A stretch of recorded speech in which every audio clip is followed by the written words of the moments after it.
Kisah Nabi Yahya ini berbeda dengan kisah-kisah para nabi yang lainnya, karena Nabi Yahya ini salah satu nabi yang dipisahkan antara kepala dan badannya ataupun dipenggal karena suruhan Raja Herodia kala itu, dan kepalanya dijadikan mahar wanita pelacur. Sehingga kisahnya ini memang menarik untuk kita kisahkan, dan nanti syarat dengan pelajaran kalimat per kalimat dalam Al-Quran, tepatnya dalam surah Maryam. Karena cerita itu bukan hanya dinikmati kisahnya, tetapi cerita dalam Al-Quran itu setiap ayat per ayat itu ada makna yang harus dipikirkan dan diusahakan untuk diamalkan. Makanya Allah Subhanahu wa taala mengatakan Iqra, baca. Bukan hanya dibaca saja tetapi juga tadabbur ayat-ayat dalam Al-Quran. Kisah Nabi Yahya ini tidak lepas daripada kisah Nabiullah Zakaria. Baik, kita akan masuk pada surah Maryam ayat kedua dan seterusnya. Allah Subhanahu wa taala berfirman, Kaf ha ya ain sad, Dzikru rahmati rabbika abdahu Zakaria. Ka ha ya ain sad ini adalah huruf-huruf hijaiyah yang banyak di permulaan Al-Quran atau di permulaan surat-surat dalam Al-Quran. Ahli tafsir, kalau antum baca tafsir, biasanya tidak ada yang mentafsirkan, hanya mengatakan Allah lebih tahu tentang maknanya. Tetapi para ulama berikan penjelasan kalau ada penggalan-penggalan huruf hijaiyah seperti alif lam mim, alif lam ra, atau seperti di sini ka ha ya ain sad atau toha yasin dan yang semacamnya. Kenapa Allah Subhanahu wa taala selalu letakkan di permulaan surat dalam Al-Quran? Karena Allah letakkan sebagai tantangan Allah kepada orang-orang yang diturunkan Al-Quran kepada mereka. Lah, Quran itu turun di mana? Turun di Mekah. Dan orang-orang Mekah kala itu berbahasa Arab, dan Al-Quran turun menggunakan bahasa Arab. Seolah-olah Allah ingin katakan, bahasa kalian sama dengan bahasa Quran, menggunakan bahasa Arab. Artinya bahwa bahasa yang kalian rangkai itu tidak lebih daripada alif sampai ya. Sama dengan Quran juga sama, tidak lebih daripada alif sampai ya. Kalau kalian meragukan Al-Quran, maka silahkan rangkai dengan huruf hijaiyah yang kalian hafal dari alif sampai ya itu kalimat-kalimat semacam Al-Quran. Makanya Allah mengatakan Qul hatu burhanakum in kuntum shadiqin. Ya. Ma'asyiral muslimin yang dimuliakan Allah Azza wa Jalla, ini bentuknya tantangan gitu ya.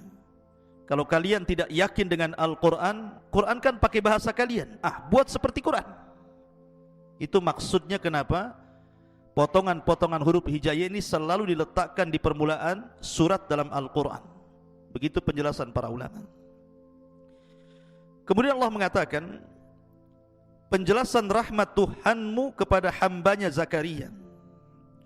Idnada rabbahu nidaan khafiyah.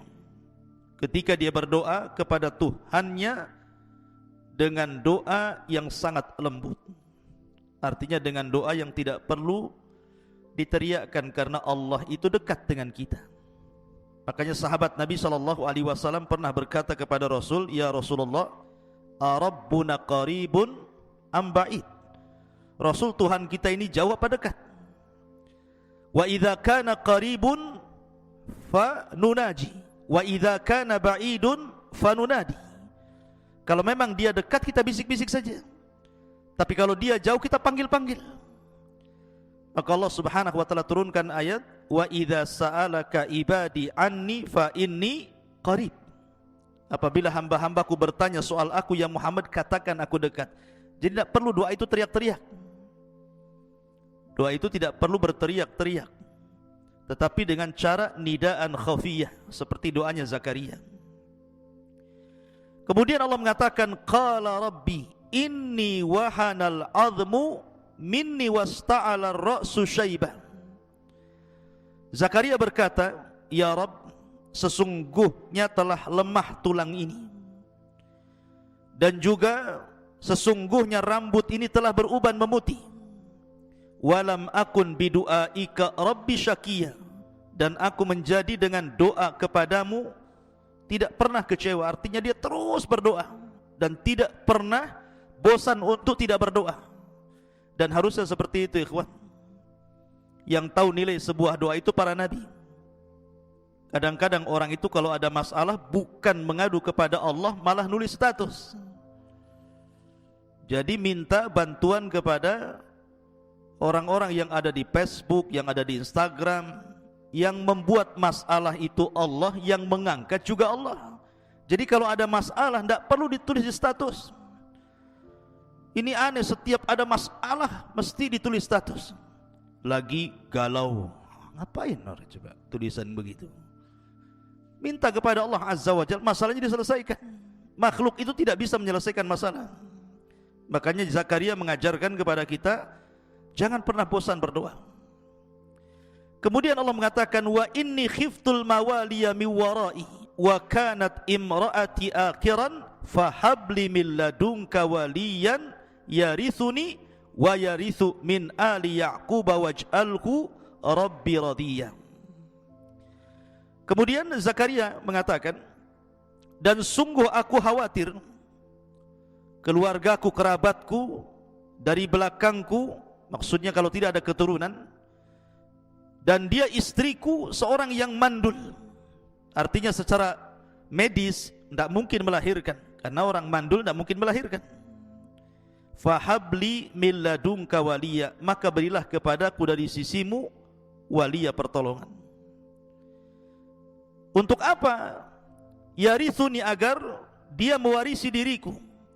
Wa yarithu, dan mewarisi min ali Ya'qub, dari keturunan Ya'qub. Waj'alhu rabbi radiyya, dan jadikanlah dia Tuhanku seorang hamba yang diridhai. Dari sini menunjukkan bahwa Zakaria itu masih nabi-nabi Bani Israel. Karena ketika dia mengatakan yarithu min ali Ya'qub, menunjukkan bahwa ada garis keturunan antara Zakaria dengan Nabi Allah Ya'qub. Dan Ya'qub itu namanya Israel, keturunannya disebut Bani Israel, dan Zakaria itu satu di antara nabi Bani Israel. Kemudian Allah mengatakan, ya Zakaria, inni nubashiruka bi ghulamin ismuhu Yahya. Wahai Zakaria, sesungguhnya kami beri kabar gembira kepadamu akan lahir seorang anak laki-laki namanya Yahya. Lam naj'al lahu min qablu samia, di mana nama Yahya itu belum pernah ada nama seperti itu sebelumnya. Jadi nama Yahya itu nama satu-satunya yang Allah berikan kepada putranya Zakaria. Sebelumnya tidak ada orang namanya Yahya. Kalau sekarang banyak nama Pak Yahya itu. Di mana rumah Pak Yahya? Sebelah sana. Tapi sebelum itu, di zaman Nabi Yahya, tidak ada nama Yahya kecuali putra Zakaria. Maksudnya seperti itu. Kemudian qala rabbi anna yakunu li gulamun wa kanat imraati akhiran wa qad balagtu minal kibari itiya. Zakaria pun mengatakan, ya Tuhanku, bagaimana aku akan memiliki anak gitu kan, sementara usiaku sudah tua renta, istriku pun mandul, dan sungguh aku telah sampai usia yang lanjut, itiya, dan sangat tua renta. Tetapi lihat jawaban Allah, qala kadzalika qala rabbuka huwa alayya hayyin wa qad khalaqtuka min qablu wa lam taku syai'an. Kemudian Zakaria mengatakan, Allah berfirman, demikianlah bagiku itu mudah, kata Allah. Bagiku itu sangat mudah, dan sungguh aku telah ciptakan dirimu sebelumnya. Kamu ini dulu enggak ada, kemudian aku ciptakan jadi ada. Kalau hanya engkau meminta kepadaku agar punya anak, itu mudah bagiku, kata Allah. Kemudian Nabi Zakaria minta tandanya. Qala rabbi ij'al li ayah. Taib, kalau seandainya Allah anugerahkan kepadaku keturunan, apa tanda-tandanya?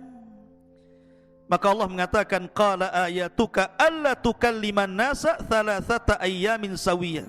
Tandanya bahwa engkau tidak akan bisa bicara kepada manusia selama 3 malam padahal engkau dalam kondisi sehat.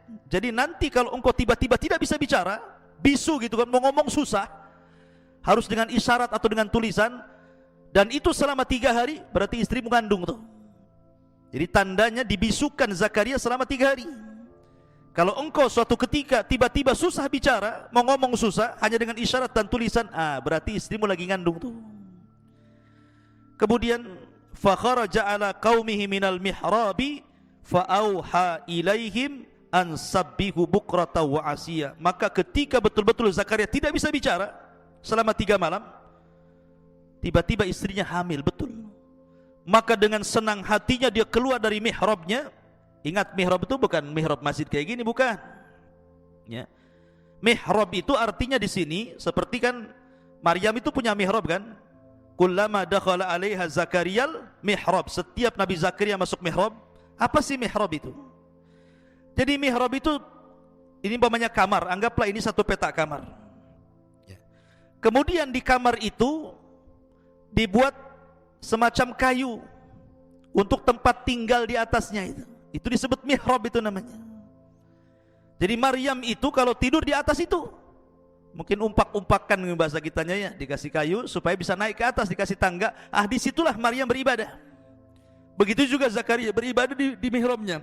Jadi ketika tahu istrinya ngandung, dengan bahagianya kemudian Zakaria menemui kaumnya, kemudian memerintahkan kaumnya untuk bertasbih kepada Allah pagi dan petang. Ma'asyiral muslimin yang dimuliakan Allah Subhanahu wa taala. Kenapa? Apa alasannya Nabi Zakaria itu kemudian sangat yakin akan diberikan anak oleh Allah Subhanahu wa taala? Karena ketika Nabi Zakaria ini merawat Maryam, Maryam ini masih kecil dan tidak pernah keluar dari mihrabnya. Jadi dia di atas kamarnya itu, kasur di atas kamarnya itu, tidak pernah keluar dari situ. Zikir aja Maryam ini. Jadi suatu ketika Zakaria ini masuk ke mihrabnya Maryam. Dan setiap dia mendapatkan melihat mihrabnya Maryam, dia mendapatkan banyak makanan. Banyak sekali makanan.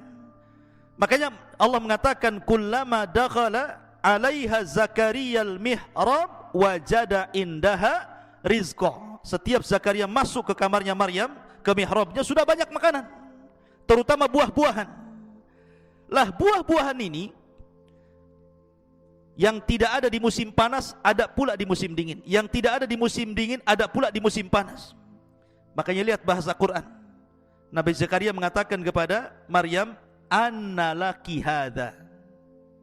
Dari mana buah-buahan ini? Siapa yang mendatangkannya?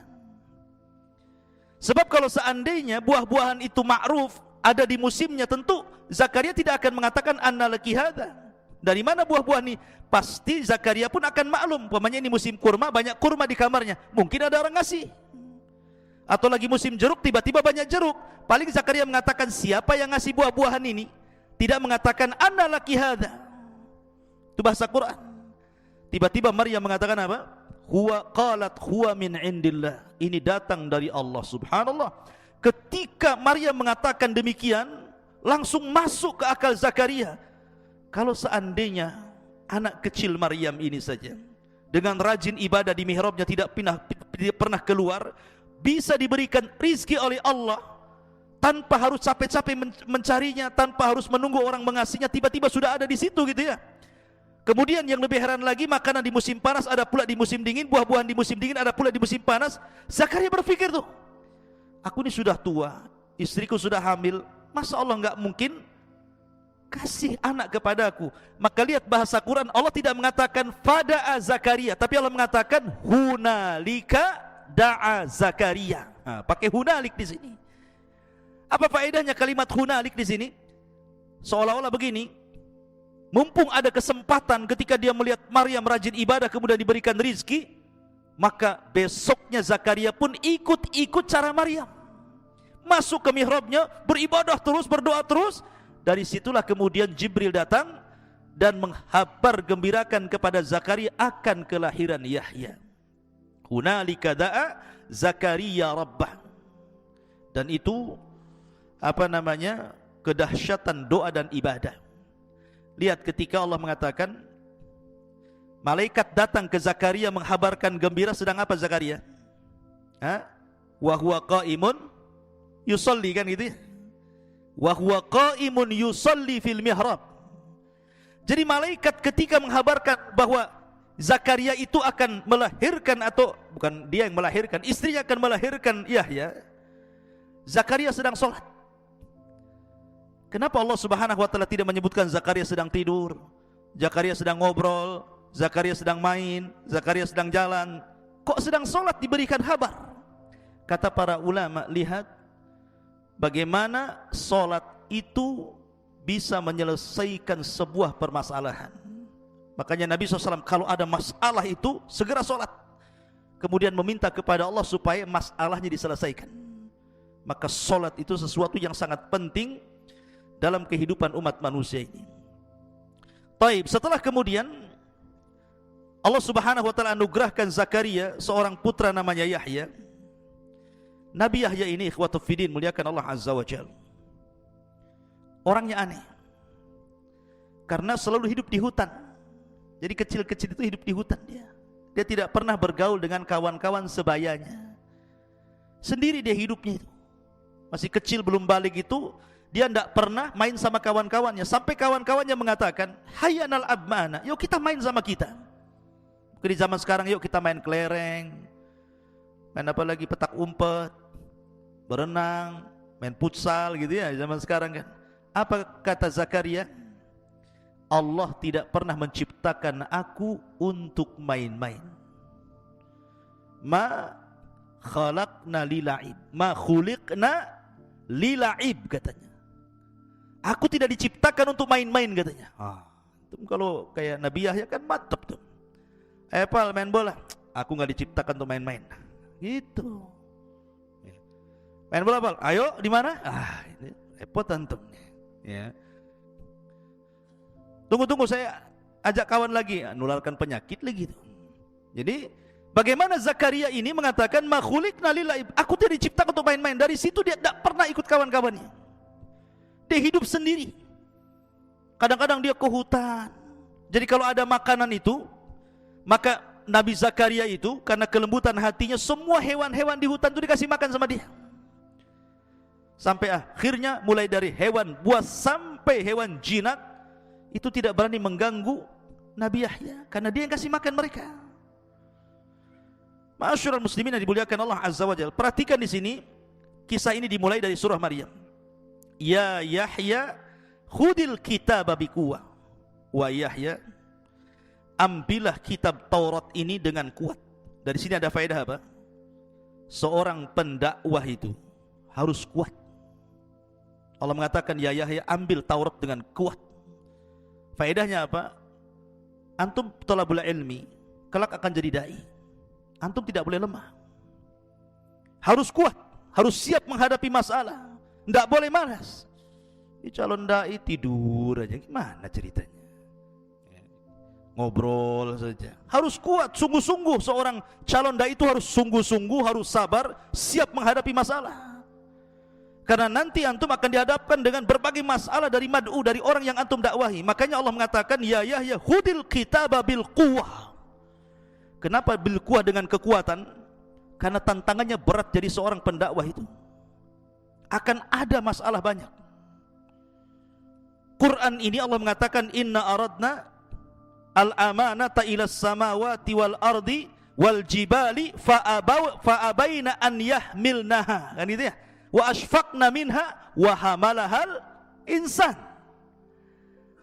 Ketika Allah Subhanahu wa ta'ala tawarkan nih agama ini, Quran ini kepada langit, kepada bumi, kepada gunung, semua tolak. Mereka enggak mau. Karena tahu bahwa amanah menyampaikan Al-Quran itu berat. Wa ashfaqna minha, enggak mau mereka. Fahamalahal insan, manusia pula mau. Makanya Allah mengatakan innahu kana zaluma, kayak gitu ya. Kata Firin melihatkan Allah Azza wa Jalla. Jadi faedahnya khudil kitaba bil quwwah, antum calon-calon dai harus kuat. Dari sekarang harus kuat, jangan membleh, jangan malas. Wa atainahul hukma sabiyya, dan kami telah memberikan hikmah, ilmu, pengetahuan, kecerdasan kepada Yahya sejak dari anak-anak. Makanya tadi diajak main dia nggak mau. Bahkan suatu ketika Nabi Zakaria ini kehilangan Yahya, namanya anak-anak gitu kan, hilang 3 hari, pusing tuh Nabi Zakaria itu, kemana ini Yahya ini pergi ini. 1 hari tidak ketemu, 2 hari nggak ketemu, 3 hari nggak ketemu, pas hari ketiga baru ketemu. Rupanya Nabi Yahya sedang menggali kuburan, lahat. Kemudian dia duduk di samping lahat itu sambil menangis. Kemudian Zakaria datang dan mengatakan, wahai Yahya, ya bunai, wahai anakku, aku sudah mencari kamu 3 hari. Aku tidak melihat dirimu. Dan ini kuburan siapa? Kau hendak menggali untuk siapa? Kuburan untuk siapa ini? Yahya sambil menangis mengatakan, karena Yahya itu terkenal bakkain, orangnya itu suka nangis, suka sekali dengan nangis, karena takut kepada Allah Azza wa Jalla. Dan dia mengatakan, ya Abi, bukankah kau yang menghabarkan kepada aku bahwa antara kita ini akan berada di antara sorga dan neraka, dan yang bisa menghantarkan kita ke sorga itu adalah dengan tangisan. Maka aku melihat kematianku di sini, aku menangis. Maka dua-duanya sama-sama menangis akhirnya. Jadi Zakaria itu diberikan kecerdasan luar biasa. Itu sejak kanak-kanak itu. Makanya dia diangkat jadi nabi itu dari kanak-kanak, sudah diangkat jadi nabi gitu, karena Allah berikan kecerdasan. Tidak ada anak-anak di zamannya, bukan lagi anak-anak, orang dewasa yang paham Taurat kecuali Yahya. Jadi Allah sudah pahamkan Taurat itu sejak kecil. Sudah belajar Taurat, akhirnya paham. Kayak antum, seusia antum ini sudah hafal Quran plus dengan tafsirnya 30 juz, gitu maksudnya kan, mantap tuh. Ini Quran saja sudah belum hafal, cerita tafsirnya pula kan gitu ya. Jadi Nabi Yahya itu sejak kecil sudah hafal Taurat betul-betul, dan dia memiliki suara indah ketika membaca Taurat. Lihat Allah sifatkan bagaimana sifatnya Yahya ibn Zakaria ini. Wa hananan min ladunna wa zakatan wa kana taqiyya. Allah mengatakan wa hananan min ladunna, dan kami berikan perasaan sayang dari sisi kami. Jadi Yahya itu terlahir sebagai manusia penyayang. Kenapa Allah Subhanahu wa taala katakan kami masukkan ke hati Yahya itu perasaan sayang, sayang kepada sesama. Kalimat hanan dalam bahasa Arab, ikhwan, biasanya digunakan untuk kasih sayang seorang anak kepada orang tua. Itu kalimat hanan. Kenapa Allah Subhanahu wa taala sifatkan Yahya ibn Zakaria ini dengan sifat hanan, penuh dengan kasih sayang? Karena dia punya orang tua sudah tua. Zakaria itu sudah 100 tahun lebih usianya. Artinya sudah kakek-kakek renta. Istrinya juga sama, sudah nenek-nenek. Yang dibutuhkan orang tua yang sudah renta itu kasih sayang dari anak-anaknya. Makanya antum itu kalau pulang sayangi orang tua antum. Diperintahkan apa saja selama tidak maksiat, siap bu, siapa begitu. Jangan nantilah, belum tidur, capek. Ini nggak jelas ini. Lihat Yahya ini.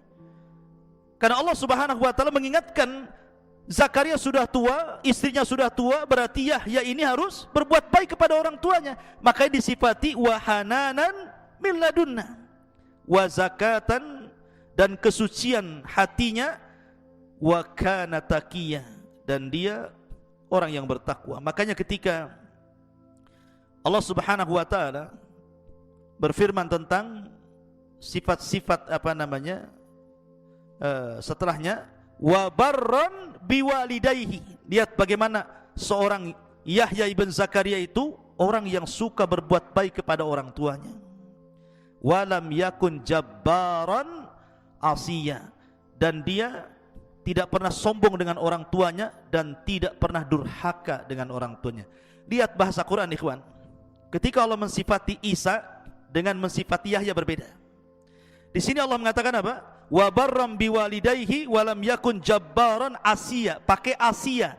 Tapi ketika mensifati Isa apa? Wa lam yakun jabbaran syakiyah. Ketika Allah menyebutkan Isa menggunakan syakiyah. Ketika Allah mensifati siapa? Yahya, asiyah. Apa bedanya syakiyah dengan asiyah itu? Kalau syakiyah itu di atasnya asiyah. Jadi lebih parah lagi, kurang ajarnya gitu ya. Kenapa? Ketika kemudian Allah mensifati Nabi Isa bahwa dia bukan orang yang sombong kepada orang tuanya dan tidak pernah kurang ajar sekali kepada orang tuanya, karena Yahya itu masih ada ibu, masih ada bapak. Sehingga kalau seandainya seseorang anak punya ibu bapak, suatu ketika mungkin dia tidak nurut sama ibunya, kemudian ibunya sakit hati, ada yang kasih nasihat suaminya, memberikan kesabaran. Makanya masih terhibur ibunya dengan suaminya, walaupun anaknya kurang ajar gitu ya. Lah makanya menggunakan Asia. Beda dengan Isa. Isa hanya punya ibu, tidak punya suami gitu ya. Sehingga kalau dia disakiti anaknya, sakit hatinya itu dalam. Makanya ini juga risalah kepada orang-orang yang hanya punya ibu dan sudah tidak punya ayah. Maka jangan sakiti hati ibu Anda, karena sakitnya itu lebih dalam dibandingkan ketika masih ada suaminya. Itu maksudnya di situ ya. Ini pelajaran besar juga bagi antum yang syukur-syukur antum masih punya kedua orang tua. Allah mengatakan wassalamun alaihi yauma wulida wa yauma yamutu wa yauma yub'atsu hayya. Enggak apa-apa kita akhirkan nanti isyanya. Dan sejahteralah atas Yahya pada hari dilahirkan, pada hari dia meninggal, dan pada hari dia dibangkitkan. Dan itulah keinginan kita, selamat saat dilahirkan, selamat saat diwafatkan, dan selamat saat dibangkitkan. Taib ini kisah daripada dalam surah Maryam. Kita masuk pada kisah inti. Masyaallah muslimin yang dimuliakan Allah Azza wa Jalla. Di zaman Nabi Yahya itu hidup 3 nabi. Pertama Zakaria, yang kedua Isa, yang ketiga Yahya. Ini hidup sezaman. Zakaria, Yahya, Isa hidup sezaman. Karena antara Yahya dan Zakaria itu, Yahya dengan Isa itu masih kerabat. Karena Zakaria itu menikah dengan saudari dari saudari dari keluarga Imran. Jadi Imran punya istri namanya Hanan. Kemudian punya adik perempuan dinikahi Zakaria. Kemudian dari Hanan ini lahir Maryam. Kemudian dari Zakaria lahir Yahya. Dari Maryam lahir Isa. Berarti Isa dengan Yahya itu sebutannya apa? Anak paman, anak bibi, ibnu kholah namanya ya, anak bibi gitu, jatuhnya anak bibi.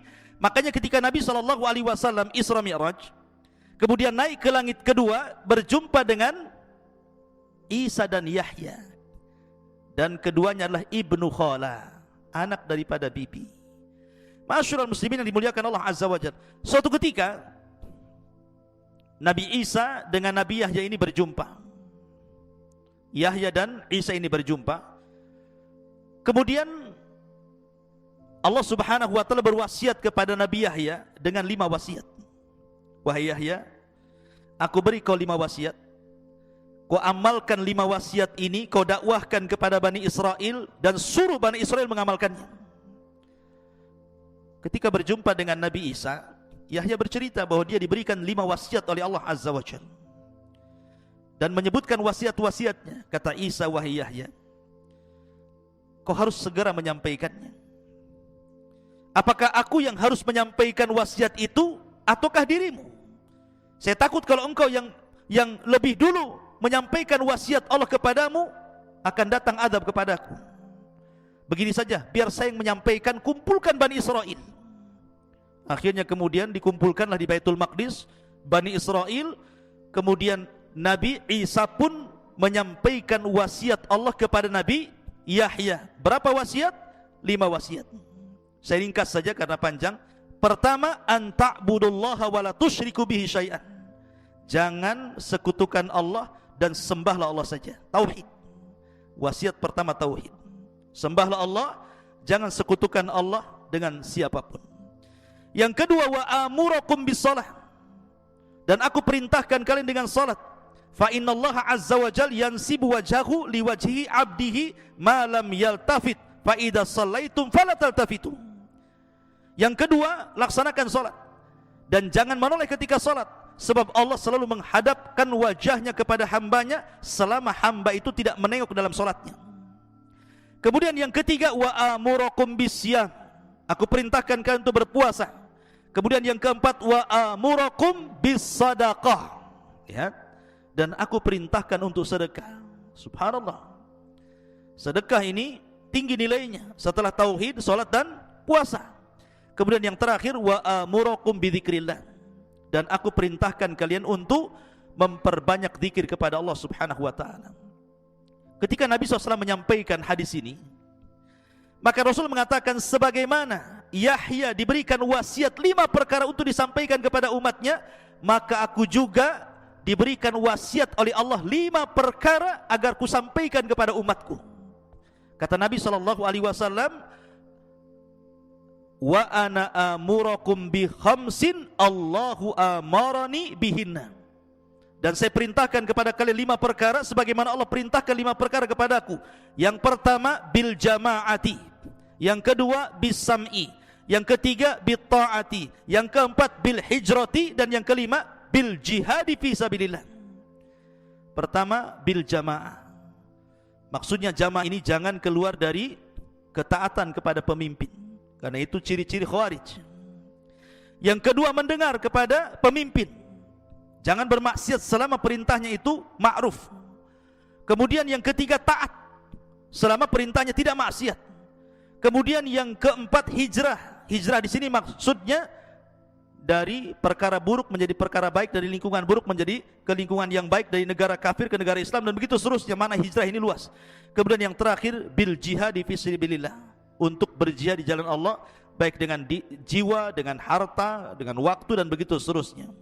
Intinya bahwa di sini antara Yahya dengan Isa itu sezaman, cuman bedanya kalau Yahya itu nabi dan dia meneruskan syariatnya Nabi Musa, menyampaikan Taurat. Tetapi kalau Isa itu bukan hanya nabi tapi rasul, karena diturunkan padanya kitab Injil, dan yang pertama kali beriman kerasulan Isa adalah Yahya. Jadi Yahya itu didustakan dakwahnya. Justru yang pertama kali beriman kepada Isa itu Nabi Yahya, karena dia juga seorang nabi. Karena kurang lebih para nabi itu ketika berdakwah didustakan. Baik, karena juga waktu, kita langsung saja. Lalu bagaimana kisah wafatnya Nabi Yahya ini? Kisah wafatnya memang sangat tragis sekali. Dahulu ada seorang raja, seorang hakim di Palestina, namanya Herodia, yang sebelumnya dipimpin oleh Herodus. Namanya dulu Herodus, kemudian meninggal Herodus, diganti dengan Herodia. Dialah hakim Palestina kala itu. Dan Herodia ini,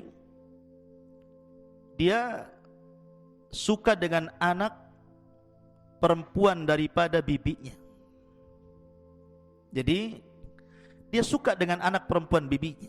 Dan dalam syariat Nabi Yahya tidak boleh menikah dengan kerabat seperti itu, karena itu mahram dan haram hukumnya. Itu syariat dulu ya. Kalau syariat sekarang kan sepupu boleh menikah, kalau zaman dulu mungkin gak boleh.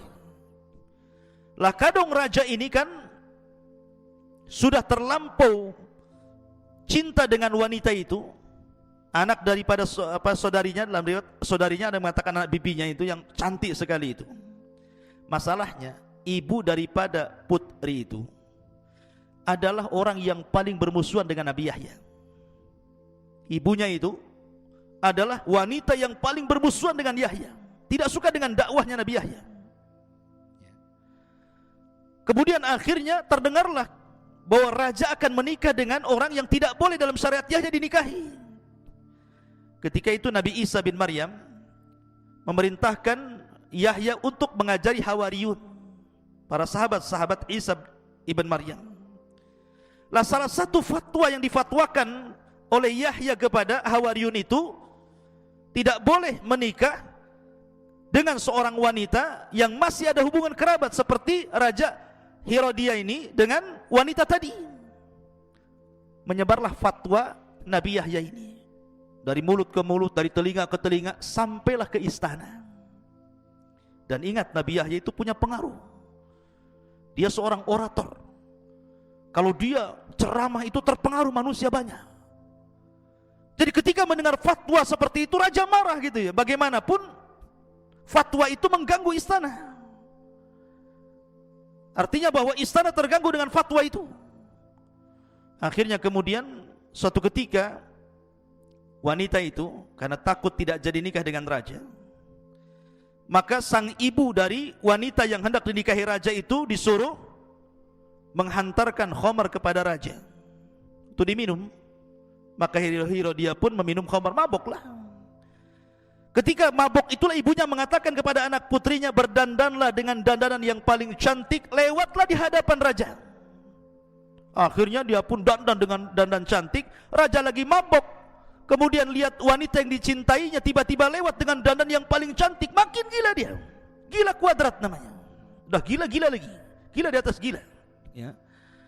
Maka akhirnya dikejarnya wanita itu dan mengatakan, ayo nikah sekarang gitu ya. Tetapi wanita ini sudah dibisikin oleh ibu yang kafir ini dan mengatakan, kalau raja menghendaki supaya cepat nikah, maka katakan kepada sang raja, maharnya kepala Yahya. Maharnya kepala Nabi Yahya. Subhanallah. Akhirnya kemudian ketika wanita itu ngomong sama raja, kau boleh menikahi diriku, tapi saya minta maharnya kepala Nabi Yahya.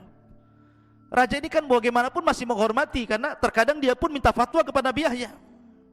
Makanya dia mengatakan kepada wanita itu, janganlah minta yang itu. Kalau kau minta emas saya kasih, minta istana saya kasih, minta harta saya kasih, mau apa saja, tapi jangan itu. Tapi wanita itu mengatakan, tidak, itu mahar saya. Dengan sebab itulah akhirnya Herodia ini, Raja Herodia ini mengutus pasukan untuk menangkap Yahya dan memenggal kepalanya. Diutus pasukan besar. Lah Yahya sedang mengajar di masjid. Hawariyun, orang-orang Isa bin Maryam, sahabat-sahabat Isa bin Maryam, tiba-tiba masjid dikepung. Akhirnya Nabi Yahya pun dijemput dari mihrabnya, kemudian dipenggal kepalanya, dipisahkan dengan badannya. Celakanya lagi, badannya dikirim kepada bapaknya Zakaria. Zakaria masih hidup, tapi anaknya sudah mati. Coba perasaan orang tua. Tiba-tiba dikirim jasad anaknya, kemudian kepalanya diletakkan di bejana emas, kemudian dikirim ke istana. Gimana perasaan Zakaria selaku bapak? Tahu-tahu ada jasad anaknya di situ ya. Akhirnya kepala Nabi Yahya ini diletakkan di bejana emas, dikirim ke istana. Ketika melihat kepala Yahya di bejana emas, wanita fajirah, wanita baghi ini tiba-tiba tertawa terbahak-bahak. Subhanallah. Al jaza min jinsil amal, ikhwan. Jazaul ihsan ilal ihsan, jazaus sayyiati ila sayyi'ah. Balasan keburukan itu akan ditimpakan keburukan yang sama. Karena Allah yang mengatakan dalam Al-Qur'an, apakah kalian mengira, am hasibtum apakah kami mengira annallaha ghafilan amma ya'malu zalimun? Allah itu zalim, Allah lalai dari orang-orang yang melakukan kezaliman? Tidak, Allah tidak pernah lalai dari kezaliman manusia. Maka ketika kepala Yahya itu betul-betul dihadapkan kepada raja sebagai maharnya, Allah gempakan istana. Bergetar istana itu, datang gempa. Kemudian gempa ini membelah bumi. Kita lihat kan di negeri kita saja ada gempa yang buminya terbelah tuh. Tiba-tiba istana itu terbelah tuh. Lah ketika itu wanita di mana dialah otak pembunuhan itu terperosok ke dalam lubang itu. Subhanallah. Tiba-tiba kemudian buminya merapat lagi, kemudian berusaha sampai ke kepala sampai sini, berusaha ditarik ke atas, tidak bisa. Karena daripada kemudian terkubur semuanya, akhirnya kemudian raja pun memerintahkan prajurit untuk memenggal kepalanya. Minimalnya tersisa kepalanya, badannya masuk amblas ke dalam tanah. Lihat sebagaimana dia memerintahkan Nabi Yahya dipenggal kepalanya. terpaksa pun dia dipenggal kepalanya. Al jaza min jinsil amal, balasan itu sesuai dengan amalannya. Ini satu pendapat bahwa kematian Yahya seperti itu. Ada yang mengatakan bahwa Yahya meninggal dunia itu, kila dikatakan bahwa Herodus atau Herodia ini, ada yang mengatakan kalau dari kan Raja Herodia ini cerita Herodus, raja sebelumnya. Jadi Herodus ini karena zamanu Yahya alaihi salatu wassalam malikun yud'a Herodus. Dulu di zaman Nabi Yahya ada seorang raja yang dipanggil dengan sebutan Herodus. Wa kana lahu ibnatu baghiyin ismuha Uzail. Ismuha Azbil. Mana ini? Bisa dibaca Uzbil, Azbil, itulah nama perempuannya. Jadi ibnatu baghi. Jadi Herodus ini berzinah dengan seorang wanita, lahir anak perempuan, namanya ibnatul baghi. Anak perempuan ini setelah besar tertarik pula dengan Nabi Yahya, karena Yahya itu kan orangnya tampan gitu ya, orangnya cerdas. Jadi wanita ini, anak daripada Herodus ini, tertarik dengan Nabi Yahya. Akhirnya setiap hari dia datang kepadanya, digodanya Yahya itu, terus digoda, tapi Yahya selalu menghindar, tidak mau, karena Yahya itu disifatkan dalam Al-Quran wa sayyidan wa hasuran wa nabiyan minas salihin, kan itu ya. Dia sayyid, dia akan pemimpin yang tangguh, kemudian hasur itu artinya afif, yang menjaga kehormatannya, wa nabiyan, dan dia seorang nabi, dan juga termasuk orang-orang saleh gitu ya. Jadi Nabi Zakaria menghindar, tidak mau, digoda apapun dia nggak mau. Kalau posisi Nabi Yahya diganti dengan antum, sebentar aja kelepek-kelepek antum ya. Karena yang menggoda perempuan cantik, anak raja lagi. Tetapi Yahya berusaha menjaga kehormatannya, didekati wanita itu tidak mau. Karena itulah akhirnya dia ngadu kepada bapaknya, marah bapaknya Herodus ini. Karena marah itulah akhirnya dia dendam kepada Yahya, diutuslah pasukan, disuruh dipenggal kepalanya. Subhanallah. Lah ketika itulah dua riwayat yang menyebutkan kematian Nabi Yahya. Setelah jasadnya Yahya, badannya dikirim kepada Zakaria, kepalanya dibawa ke istana. Tentu seorang ayah bagaimanapun melihat jasadnya sedih, dan terutama orang-orang dan para pengikutnya, baik pengikut Yahya, pengikut Isa, pengikut Zakaria, geram semua dengan raja ini. Lah karena dikhawatirkan kemudian Nabi Zakaria ini akan membangkitkan manusia, kemudian akan melawan kepada raja. Akhirnya kemudian raja pun membuat pasal bagaimana caranya, sebagaimana dia berhasil membunuh Yahya, mereka pun akan membunuh Zakaria. Dikirim pasukan dengan tuduhan bahwa Zakaria adalah orang yang telah menghamili Maryam. Karena kan Maryam hidup di mihrab di Baitul Maqdis, dan yang mengkafir Zakaria. Dibuat fitnah. Oh, jangan-jangan Maryam hamil itu Zakaria yang hamili, kan gitu. Makanya orang-orang Yahudi sampai hari ini mereka menganggap bahwa Isa itu anak zina. Karena itu tuduhan Herodus. Ini kan Herodus kan raja Yahudi masalah di zaman itu ya. Tuduhlah dia dengan tuduhan bahwa Zakaria telah berzina dengan Maryam. Itulah dia pantas untuk dibunuh. Maka disebarlah pasukan untuk menangkap Zakaria. Zakaria tahu bahwa dia sedang dikepung, maka dia bersembunyi di hutan. Salah satu nabi mukjizat Zakaria itu bisa membelah pohon, ikhwan. Jadi pohon itu bisa dibelah, kemudian dia bisa masuk, kemudian pohon itu akan menyatu lagi. Dia bisa bersembunyi di dalam pohon itu. Jadi pasukan ini ke hutan nyari-nyari Zakaria, nggak ketemu.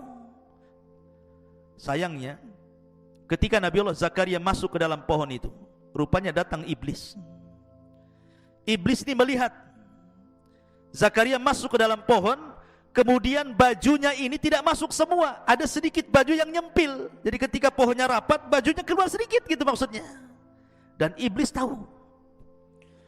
Ketika pasukan datang nyari ke hutan sana sini nggak ketemu, akhirnya kemudian iblis pun menjelma manusia dan mengatakan, kalau kalian mencari Zakaria, ku kasih tahu di mana dia berada. Kata iblis, tuh di pohon sana. Kau bawa gergaji pohon sana, maka kalian akan berhasil membunuh Zakaria. Akhirnya kemudian ditunjukkan oleh iblis tempat Zakaria bersembunyi dalam pohon itu. Mereka sudah bawa gergaji, digergajilah pohon itu menjadi berbelah-belah. Akhirnya keluar darah dan Allah takdirkan Zakaria meninggal di situ. Lihat bagaimana anak dan bapak dua-duanya dibunuh dengan cara sadis oleh orang-orang Yahudi di zaman itu. Cukup sampai di sini? Tidak. Isa masih hidup. Isa kan masih hidup. Akhirnya setelah mereka berhasil membunuh Yahya, membunuh Zakaria, targetnya sekarang Isa. Tidak mungkin Isa diam. Pasti akan memberikan pengaruh. Itu kata raja. Akhirnya bunuh juga Isa. Dikepunglah orang-orang itu. Mengepung rumah Isa bin Maryam yang ketika itu Isa sedang mengajarkan kepada orang-orang Hawariyun. Beberapa orang saja Hawariyun Isa itu. Dan ingat, kalau antum berjumpa dengan orang-orang Nasrani ataupun orang-orang yang mu'alaf masuk Islam dan dulunya dia seorang Nasrani, biasanya keyakinan yang tersebar di antara mereka bahwa yang diserupakan dengan Isa adalah pengkhianat. Pengkhianat, salah satu murid Isa yang berkhianat. Memang ada pendapat seperti ini, tetapi dalam Islam pendapat yang kuat bukan. Yang diserupakan dengan Isa adalah muridnya Isa sendiri, bukan murid Isa yang berkhianat. Ya. Dan itu pendapat kita kaum muslimin. Jadi yang meninggal itu, yang disalib, yang ditangkap, disalib, dibunuh itu salah satu murid Isa, bukan murid Isa yang berkhianat sebagaimana yang mereka sangkakan seperti itu. Sebagaimana fatwa daripada Syekh Shalih Fauzan hafizahullah taala. Jadi yang meninggal itu salah satu muridnya. Lah muridnya ini berkorban untuk nabinya. Ketika Isa mengatakan, siapa di antara kalian yang mau Allah jadikan wajahnya serupa dengan wajahku, maka dia akan menjadi saudaraku kelak di sorga, menjadi temanku di sorga. Maka yang paling mudah mengatakan, saya wahai Nabi Allah. Maka akhirnya diusaplah wajahnya oleh Isa. Kemudian wajahnya persis mirip dengan Isa bin Maryam. Kemudian Isa merintahkan Hawariyun yang lainnya untuk menyebar, pergi, menghindar, dan disuruh mendakwakan Injil supaya Nasrani ajaran Injil kemana-mana. Tetapi setelah mereka pergi, yang ada di rumah itu cuma dua, Isa dengan salah satu muridnya yang diserupakan dengan Isa. Maka Isa pun kemudian oleh Allah ditidurkan, inni mutawaffika. Ya Isa, aku wafatkan. Mutawaffi di sini artinya apa? Allah tidurkan, bukan Allah matikan, Allah tidurkan. Makanya doa setelah tidur apa? Siapa yang hafal doa setelah tidur? Doa setelah tidur apa? Alhamdulillahilladzi amatana ba'dama ahyana ba'dama amatana wa ilaihi nusyur, kan itu. Ya Alhamdulillah, segala puji bagi Allah yang telah menghidupkan dari kematian. Berarti mati tidak harus hilang nyawanya. Tidur itu disebut mati juga, gitu maksudnya di sini ya. Maka kalimat inni mutawaffika wa rafi'uka ilayya, sesungguhnya aku wafatkan, maksudnya aku tidurkan dan aku angkat engkau hai Isa. Ketika Allah sudah angkat ke langit, datanglah rumah itu dikepung oleh tentara raja itu, kemudian ditangkaplah orang yang menyerupai Isa, padahal itu murid setianya Isa. Hawariyun Isa ditangkap, kemudian dibunuh, disalib.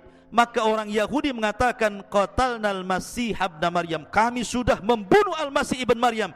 Allah bantah, wa ma qataluhu wa ma sallabuhu walakin syubbiha lahu bal rafa'ahu Allahu ila sama. Mereka tidak membunuh Isa, mereka tidak menyalib Isa, bahkan yang dibunuh dan yang disalib yang diserupakan Isa, bahkan Isa diangkat ke langit. Ya, sekaligus tiga nabi jadi target. Kalau Allah Subhanahu wa taala tidak angkat Isa ke langit, tentu Isa pun jadi sasaran pembunuhan. Tetapi sudah kudrah. Sudah kudrat Allah, artinya kehendak Allah bahwa seorang rasul tidak mungkin mati dibunuh. Rasul tidak mungkin mati dibunuh, karena rasul itu membawa syariat baru. Tidak mungkin nabi yang membawa syariat baru, rasul gitu ya, dibunuh. Makanya lihat para rasul ulul azmi itu, mereka tidak mati dibunuh supaya bisa menyebarkan risalahnya. Dan para ulama mengatakan ketika Isa naik ke langit, maka Isa sudah menyampaikan seluruh risalah Injil kepada kaumnya. Artinya ketika diangkat itu sudah tidak lagi ada beban menyampaikan Injil. Makanya ketika turun di akhir zaman, dia tidak lagi diperintahkan Allah untuk menyebarkan Injilnya, tetapi ada tugas lain. Pertama, intinya tugasnya adalah membunuh Dajjal. Kemudian setelah itu mematahkan salib, membunuh babi, dan berhukum dengan hukum keadilan. Dan Isa akan hidup di akhir zaman. Adapun apakah Isa menikah kemudian punya anak, wallahu a'lam, hadisnya juga lemah. Tapi yang jelas Isa akan turun di akhir zaman, menunjukkan bahwa kenapa Isa turun di akhir zaman. Salah satu faedahnya bantahan kepada orang Yahudi dan Nasrani. Apa bantahan kepada Yahudi? Kalian ngomong aku sudah mati, ini aku turun loh, aku masih hidup. Nah gitu maksudnya. Adapun bantahan kepada Nasrani, karena Isa sholat di belakang Imam Mahdi, nggak mungkin Tuhan sholat di belakang Imam Mahdi. Mereka kan mengatakan bahwa Isa itu Tuhan, ada yang mengatakan Isa anak Tuhan, Isa satu di antara 3 Tuhan, kan itu ya? Tidak. Isa sholat di belakang Imam Mahdi, menunjukkan dia hamba Allah dan Rasulnya. Kita tidak membeda-bedakan para nabi dan Rasul, termasuk Isa bin Maryam. Kita beriman dan kita mencintai Isa sebagaimana mencintai para nabi yang lain. Wallahu a'lam. Ini diantara kisah Nabi Yahya ibn Zakaria. Subhanallah bihamdika asyhadu an la ilaha illa anta astaghfiruka wa atubu ilaik. Allah ta'ala. Assalamualaikum warahmatullahi wabarakatuh.